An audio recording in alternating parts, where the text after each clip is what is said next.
Hey you guys, my name's Jeff. Today I want to tell you guys about how I got started with investing, what it is that keeps me interested in this, and also share some ideas and some info with you about how I continue to invest during tough times like these. The idea for this video came because I read a comment that someone left on one of my other videos, and she just asked me a couple questions about my own investing story and hoped that I would share some details. So I thought, hey, why not? So let's get started. You know, I just realized when my first inclinations, when it first started to appear in my own personality that I might be interested in investing. And this was many years before I ever started. So back when I was like a kid, when I was even a teenager, I really loved newspapers. And as soon as I had the chance to write in high school for my high school newspaper, I got really involved with it. I became a writer for our high school newspaper and then an editor. And what I really loved about journalism was the chance to learn a lot about a story, learn about a situation, and then write an article about it. And you often had to do a lot of digging. You had to interview different people and get quotes, and had to understand a story from a lot of different angles, because that's at least, you know, how I was taught about journalism, which is it's not about you and your own feelings about the subject. Your job as a journalist is to dig as an investigative reporter and find out as much as you can about a subject so that you can present the information as objectively as possible to your readers. So the reason I mention this, and this was many years before I started investing, is because to be a really excellent investor, and I'm not talking about like a trader or jumping in or out of stocks. I mean to invest for 10 years or 20 years and to compound your money so it really grows over time, you need to know what you're doing. And unless you're investing in an index fund or an ETF that's very widely diversified, if you're going to pick stocks, and you have to realize not everybody's meant to pick stocks, but there are people who care to spend time and learn about companies and businesses. So anyways, I think that what I learned early on as a 17-year-old or 15-year-old, I guess I was probably 15 when I started with journalism, really helped me to develop the kind of curiosity that you need to be a good stock investor. You need a lot of kind of a mindset that's academic. You need to be prepared to do a lot of research. And you just need an insatiable curiosity to understand how things work. And once you have that, if you possess that, you're really fortunate, because you spend, tens or hundreds of hours learning about companies before you invest in them. And if that process isn't fun, if you don't like doing it, then you're going to quit. And there are going to be other people who beat you at the investing game. And so, think about it this way. Whenever you buy a stock, someone else is making the decision to sell it. And whenever you sell a stock, someone else is making the decision to buy it. So your edge in this game is going to be making fewer mistakes than that other person on the other side of your trades, if you can avoid doing that. And the way you do that is to understand what you're doing, to understand businesses better than most of the other people in markets. So anyways, I did my journalism through high school and through college, and then in my early 20s I worked on newspapers in the Boston and the Cambridge area, and then I just loved writing, but I also love photography. So I moved out to Seattle, where I am now, and I got involved in my photography career. I just started with like one client at a time, and I just love photography. It's the thing that brings me the most kind of creative happiness in my work. And so that's what I love to do on a day-to-day basis, and that's what my job is. But what I learned early on in my first few years was that, if you're an independent photographer and you're just doing your own work and getting your own clients and kind of making your way in the world, you have to rely on yourself. And I realized that I wasn't going to have a 401k plan. I wasn't going to have employers matching my contributions. So if I wanted to be a professional photographer, and know as I got older that I wasn't going to have to depend on other people, that I was going to have to figure it out myself. So what I did was, this was like, I was in my 20s, was I got this magazine, Forbes magazine. They had an annual mutual fund survey where they ranked all these different mutual funds, which was kind of the equivalent of what people are really investing in these days with ETFs. And I just read through and I learned about all these different mutual funds, and then I picked one. And I did this because I knew nothing about stock investing at the time, and it also was pretty expensive to invest in stocks. You had to pay commissions, which were actually pretty high at the time. So I started with mutual funds, and after I'd done that for several years, I just got kind of brave and kind of curious, and I decided to invest in stocks. I made some good choices early on. One of my first stock investments was Berkshire Hathaway, and I bought shares and I have held them ever since. And that's the easy thing, the good thing about stock investing, if you do it right, is you just make that decision once. And if it's a good one, you just hold it. You can just sit on your ass and do nothing for many, many years, and the stock just grows and compounds in value, and you get to enjoy the benefits of your good decisions. And so, and I've made a few stock decisions that didn't work out so great, but you know, those mistakes are part of the learning process. And I'm actually grateful for the mistakes that I make as a stock investor, because they usually teach me something. They point me in the direction of what I could do next time, so that, you know, I have a better result. So I think that having that mindset of learning and of being curious, and without getting too much into the specifics of which stocks worked out and which stocks didn't work out, which were my mistakes, I just say that having that equanimity, so that when you're feeling under pressure or you're feeling nervous or scared about something, you just sort of think like, why am I feeling this way? Is there a decision I can make? You know, because usually there's a simple solution to most problems involved with investing. And you know, it's always also been something that I've just done kind of, it's enjoyable, but it happens in the background when I'm doing other things in life. You know, I've had this photography career now going on 20 years plus, maybe 25 years.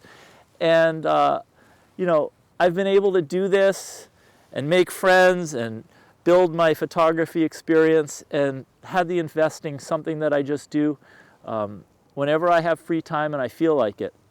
And sometimes it's just like on weekends, and sometimes it's in the morning when I wake up. If I get up nice and early, I'll spend an hour or two researching businesses. And it's just something I've done alongside life. And I'd say that for people watching this, you know, there's something very exciting about investing. I know a lot of people are getting into it. Just by watching YouTube videos, I can tell how much people love investing and the challenge of it. And I'd say that it's part of life, and if you love doing it, I think it's an awesome thing to spend a lot of time on. But also keep in mind that if you want to invest, and you want to invest successfully, you don't have to pick stocks. And there are a lot of diversified mutual funds, index funds, and ETFs out there that can help you kind of get where you need to be with investing, even if you don't want to spend, you know, a lot of time on it.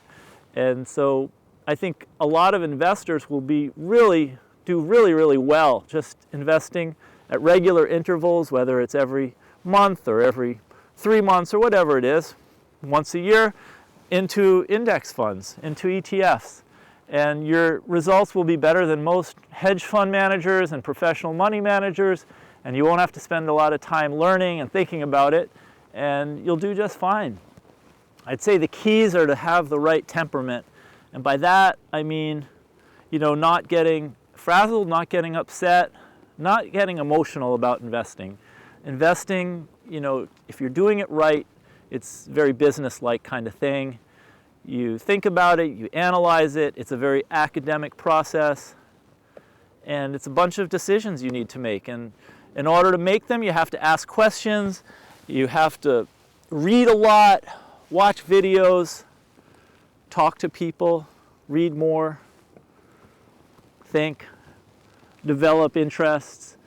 And the more you know, the more different areas, whether it's math or physics or biology, psychology, poetry, writing, reading, whatever it is, the more you know in life, the more different disciplines you educate yourself in, the better off you'll be as an investor, because you really need to draw from a whole bunch of different disciplines in order to have a really deep understanding of the world and of businesses if you're going to choose some and invest a substantial amount of your money into any one stock.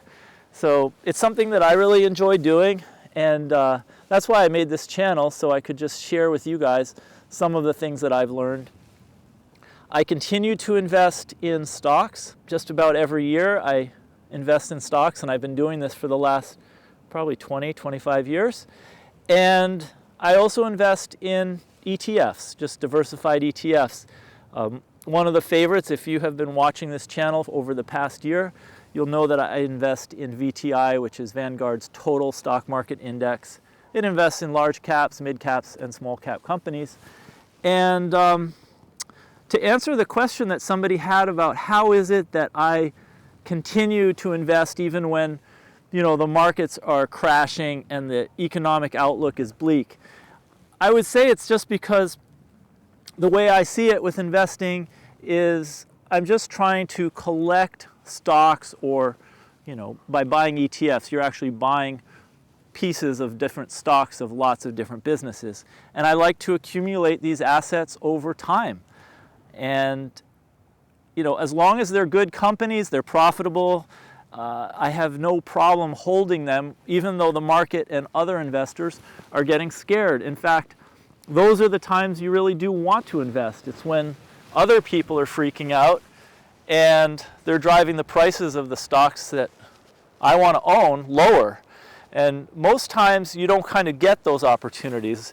I would say a lot of the time markets are going up and people are very excited and happy, and this bids the prices of these assets up. Stocks get expensive, and those are actually not the times you want to go all in on stocks, when they're really expensive. So when stocks get cheap, and I'd say I'm making this video now in December of 2022, and I wouldn't say that stocks are expensive right now, at least not compared to the last couple years. And of course there's no way to know what the future is like.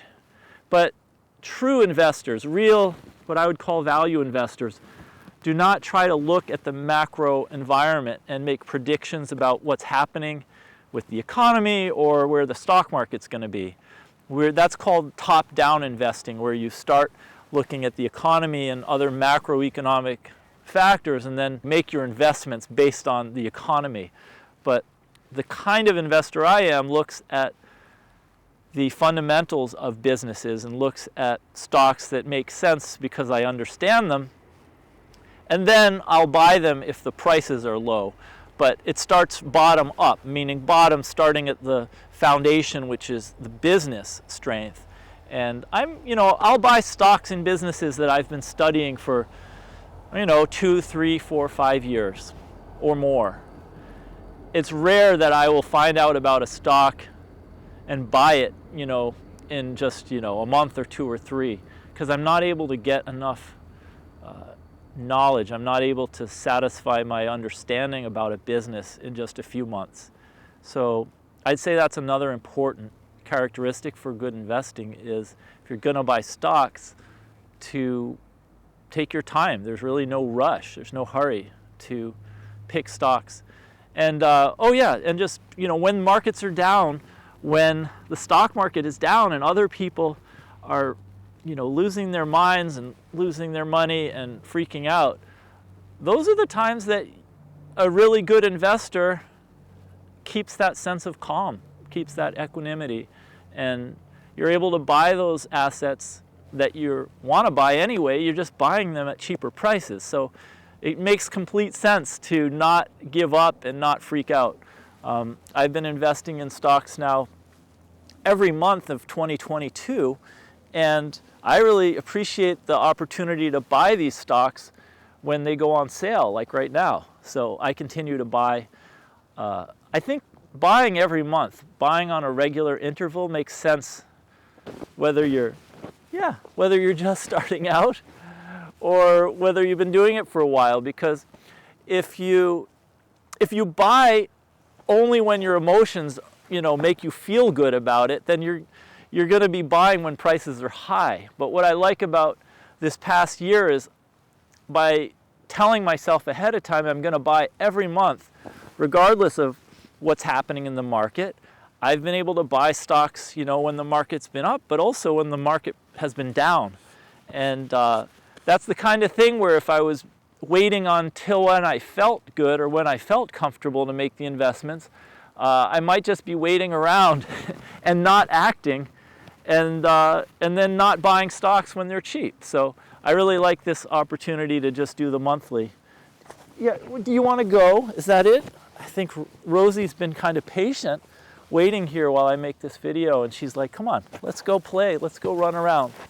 So what I'll say here in summary is, what's the point in investing and spending all this time accumulating assets? Because, unless you've figured out some way to live forever, what are you going to do with it all? You can't just collect these assets, these stocks, forever. And I think that's a good question. I love investing because of the challenge of doing it. I like making good decisions and having things work out in a good way. I even like making mistakes because it helps me figure out how I can correct them and how I can improve my thinking and improve as an investor. Somebody asked me once, or they were just sharing with me actually, their own view about investing, and they said they don't want to accumulate a lot, so they have a lot of stocks or whatever, ETFs, when they get really old. They said they really value experience, and they want to spend it all. They want to kind of spend all the money that they save and invest before they die, so that when they're gone, all their money's gone.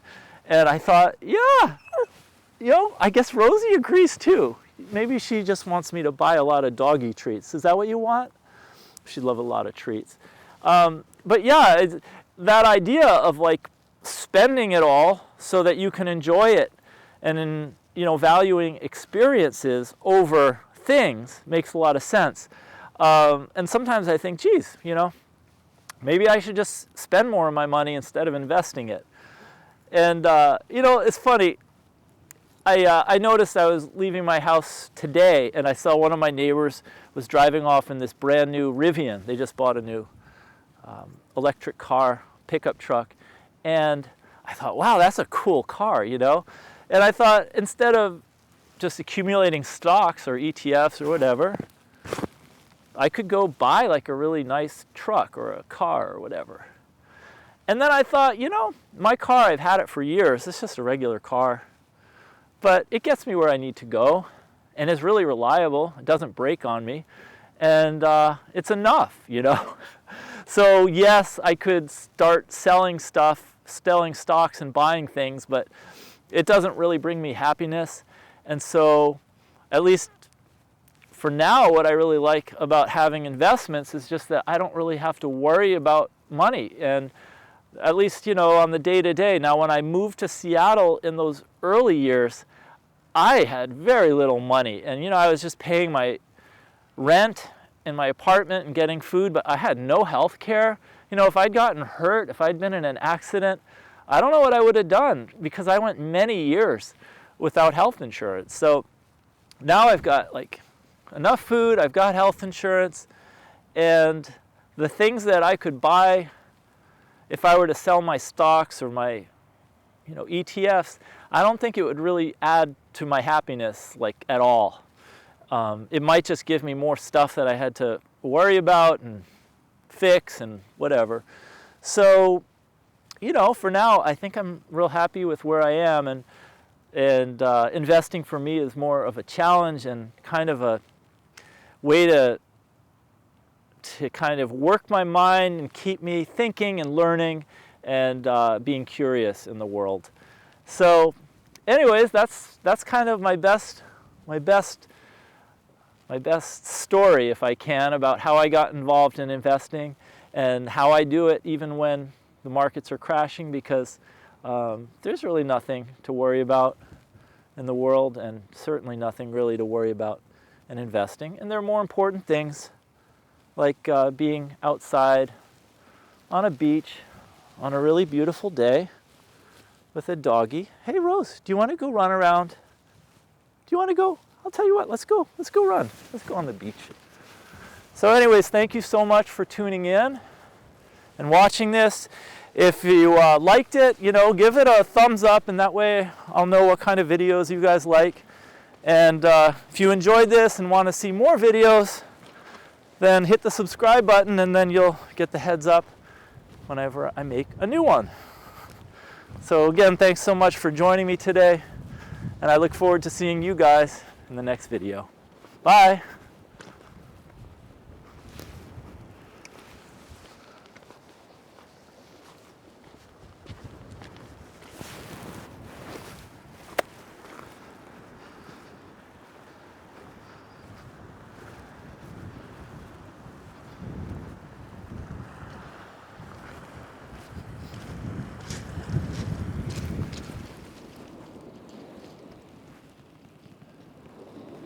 Hey Rosie, come here. Come here, Rose.